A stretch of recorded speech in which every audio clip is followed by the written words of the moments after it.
తిరుపతి అవిలాలలో 100 కోట్ల భూ వివాదం అంటూ మంత్రి అనగాని ఎమ్మెల్యే పులివర్తి నానిపై సోషల్ మీడియాలో జరుగుతున్న ప్రచారంపై కొనుగోలుదారులు క్లారిటీ ఇచ్చారు.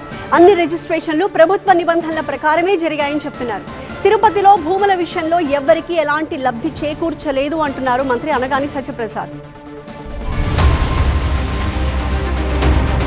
తిరుపతి రూరల్ మండలం అవిలాల పంచాయతీ పరిధిలోని సుమారు 100 కోట్ల రూపాయల విలువైన 3.17 ఎకరాల భూమి వివాదం రాజకీయంగా హాట్ టాపిక్ గా మారింది. రిటైర్మెంట్ సొమ్ముతో కొనుగోలు చేసిన భూమిని తప్పుడు పత్రాలు, రెవెన్యూ రికార్డుల మార్పులు, నిషేధిత జాబితా పేరిట కబ్జా చేశారని రిటైర్డ్ ఆర్టీఓ ద్వారకానాథ్, వనజాక్షి దంపతులు ఆరోపించారు. ఈ వ్యవహారం వెనుక Chandragiri TDP MLA Pulivarthi Nani, revenue మంత్రి అనగాని సత్యప్రసాద్ అనుచరులు కొందరు అధికారులు ఉన్నారని వారు తీవ్ర ఆరోపణలు చేశారు.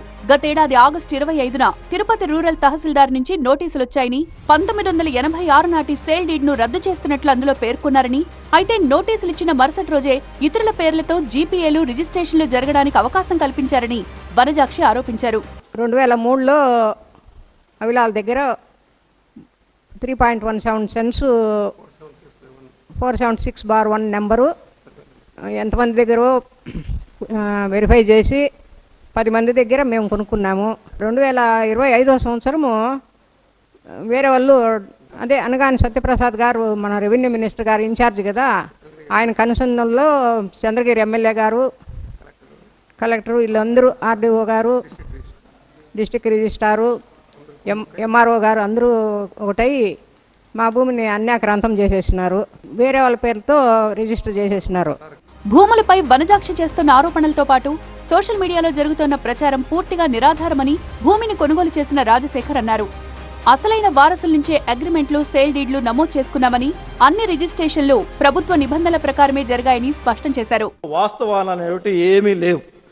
ఆమె చేసినటువంటి ఆరోపణలో ఎటువంటి 0.0001% కూడా వాస్తవాలు లేవు. బదనాయం చేస్తూ లేని వ్యక్తులను కూడా దీంట్లో ఉన్నట్టు క్రియేట్ చేస్తూ ప్రచారం చేయటం చాలా తప్పన్న. 2024లో 22A నుండి తీస్తే ఇప్పుడు తీసేశాం, ఈరోజు తీసేశారు, ఒకరోజు ముందు తీశారు, రాత్రే తీశారు, మరుసటి రోజు రిజిస్ట్రేషన్ చేసుకున్నారని ఆరోపిస్తారు. కలెక్టర్ గారు ఇచ్చినటువంటి ఆర్డర్లు ఎవరైనా మ్యానుఫ్యాక్చరింగ్ చేయగలం అవుతుందా? అవిలాల భూముల వివాదంపై రెవెన్యూ శాఖ మంత్రి అనగాని సత్యప్రసాద్ స్పందించారు. తిరుపతిలో నిషేధిత భూముల సమస్యలు పరిష్కరించేందుకు సమీక్ష నిర్వహించామని, అన్ని రకాల భూ సమస్యలు పరిష్కరిస్తామన్నారు. తిరుపతిలో తన కుటుంబ సభ్యులు, బంధువులు ఎవరూ లేరని, భూముల విషయంలో ఎవరికీ ఎలాంటి లబ్ధి జరిగేలా తాను వ్యవహరించలేదు అన్నారు మంత్రి అనగాని. ఇష్టం లేదు కాబట్టి చేయలేదు. వాళ్ళకు కావాల్సిన భూముల మీద, వాళ్ళ అనువాయి ఉన్న భూముల వరకు చేసుకున్నారు తప్ప మిగతా చేయడం ప్రయత్నం కూడా చేయలేదు.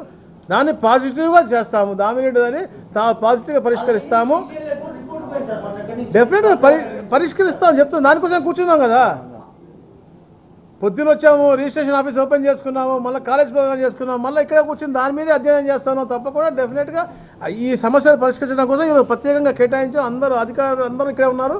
డెఫినెట్గా వీల్ షో ఎక్కడైతే గవర్నమెంట్ ల్యాండ్తో సంబంధం ఉందో మేము పరిష్కరించగలం. నాకు సంబంధం ఎవరు లేరు బా, నాకు ఇక్కడ పార్టీ ఫస్ట్, పార్టీ మనుషులు తప్ప నాకు ఇంకెవరు లేరు. అంటే ప్రజలు మీరే, మాకు ఇంకెవరు లేరు, ప్రజలు తప్ప ఎవరు లేరు. అవిలాల భూములపై 2 రోజులుగా సోషల్ మీడియాలో జరుగుతున్న ప్రచారంపై కొనుగోలుదారుల వివరణతో ఈ వివాదం కొత్త మలుపు తిరిగింది.